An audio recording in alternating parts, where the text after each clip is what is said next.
If you can translate what he said, Ricardo laughed, I'll give my job to your mother. Everyone burst out laughing. Everyone, except the Chinese businessman sitting across the table, and the maid holding a tray of coffee. That maid was Carmen Silva, 48 years old, working in the Thompson mansion for 7 long years. She didn't react. She never did. She just lowered her eyes and kept pouring coffee, as if she hadn't just been humiliated in front of millionaires. But what none of them knew was that her daughter was standing right outside the door. It was supposed to be a $1 million meeting. William Thompson, a real estate tycoon, had flown in a billionaire investor from China named Mr. Sheeny. The deal could make or break his empire. But the translator canceled at the last minute. Now, Mr. Sheeny was speaking Mandarin, looking frustrated, while nobody understood a word. Ricardo Montero, Thompson's arrogant vice president, decided to make a joke out of it. "Go on, Carmen," he said. "You must understand Chinese. You clean up after everyone. Maybe you picked up a few words, huh?" Laughter filled the room. Even William chuckled nervously, but not Sheeny. He frowned, clearly insulted by the lack of professionalism. Carmen simply said, softly, "I'm sorry, sir, I don't understand." Ricardo smirked. "Of course you don't. You people never do." Then he slammed his hand on the table. "Let's make it fun. If she can translate what our Chinese friend said, I'll hand her my job, right here, right now." More laughter. The idea of a maid becoming vice president was hilarious to them. But outside the room, Leticia Silva, Carmen's 22-year-old daughter, heard every word. Her fists clenched, her heart burning. They had no idea who they were laughing at, because for the last 7 years, Leticia had been learning Mandarin. For the last 4 years, she'd been studying international relations with a focus on the Asian market. She'd done it all in secret, while working part-time, barely sleeping, dreaming of the day she could give her mother the life she deserved. And that day had just arrived. Inside, Ricardo was still taunting Carmen. "Come on, say something, pretend you know Chinese." Carmen stayed silent. Her daughter, meanwhile, stepped forward, took a deep breath, and pushed open the conference room door. "Excuse me," she said calmly, "I'm here to help." Everyone turned. A young black woman in jeans and a blazer stood confidently at the doorway. Ricardo frowned. "Who are you?" "I'm Leticia Silva, from UCLA's International Relations Department. I'm here to solve your translation problem." The room froze. Carmen almost dropped her tray. William blinked, confused. "Wait, you're Carmen's daughter?" "Yes, sir. And I believe your guest deserves respect." She turned to Sheeny and bowed slightly before speaking in perfect Mandarin. "Mr. Chun, I apologize for the disrespect you've experienced. Please allow me to interpret so we can continue professionally." Cheeny's eyes widened. "Finally, someone who speaks properly," he replied in Mandarin. "Your accent, it's native level. Where did you learn?" "I've been studying your language and business culture for years, sir."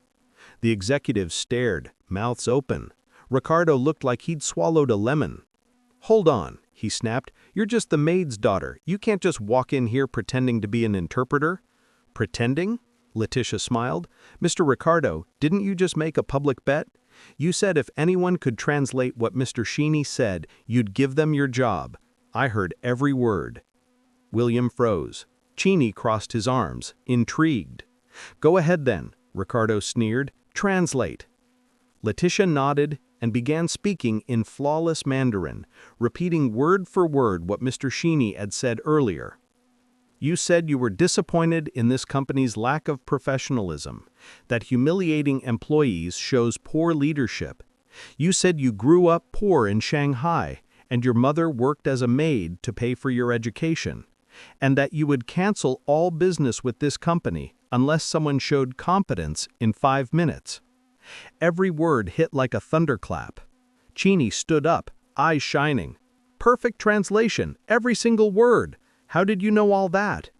"Because I listened, sir," she said softly, "and because I respect where you came from."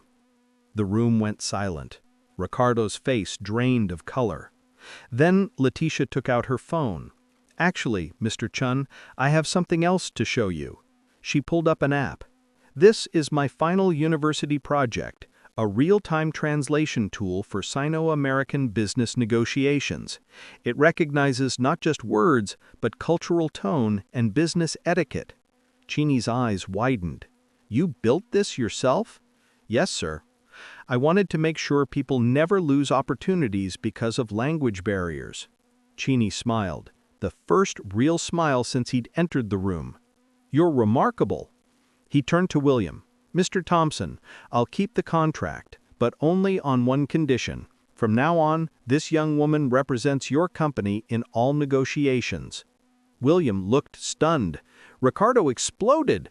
"You can't be serious. She's a kid." Chini's tone turned icy. "She just saved your company's $200 million deal in 5 minutes. What exactly have you done today?" Silence. William took a breath. "Ricardo, you're fired." "What? You can't." "I just did," William said coldly. "You humiliated an employee, almost cost us everything, and you made a public bet." Letitia pulled up her recording. Ricardo's voice echoed. "If anyone can translate what our Chinese friend said, I'll give up my position." Everyone heard it. There was no way out. Ricardo's hand shook as he tossed her his office keys. Letitia took them calmly. "Thank you, Mr. Ricardo. I'll take good care of your desk." 6 months later, Letitia sat in her new office, Vice President of International Relations. Her first order of business, she promoted her mother Carmen to quality supervisor with triple her old salary. Her translation app was now licensed to 15 multinational companies, earning millions. And with her first check, she opened a free language school for underprivileged kids, so that no one else would ever be mocked for their accent or background again. Meanwhile, Ricardo struggled to find work. His arrogance had become legend, a cautionary tale whispered across Beverly Hills. One day, he came back to the company, waiting in the lobby, eyes down. "Letitia," he said quietly, "I came to ask for a second chance." She looked at him for a long moment. "Ricardo," she said gently, "second chances aren't given, they're earned. Prove you've changed, and maybe life will give you one." He nodded and walked away, humbler than he had ever been. Carmen smiled that night as she watched her daughter on the balcony, city lights glittering behind her. "You did it, mija," she whispered. Letitia turned, her voice soft but proud. "No, Mom, we did it. You taught me dignity isn't negotiable. The best revenge isn't destroying people. It's rising so high they can't reach you anymore." And that's exactly what they did. If this story touched your heart, make sure to subscribe and tell us in the comments, do you believe real talent always wins over prejudice? Because sometimes the people the world overlooks are the ones who end up changing it.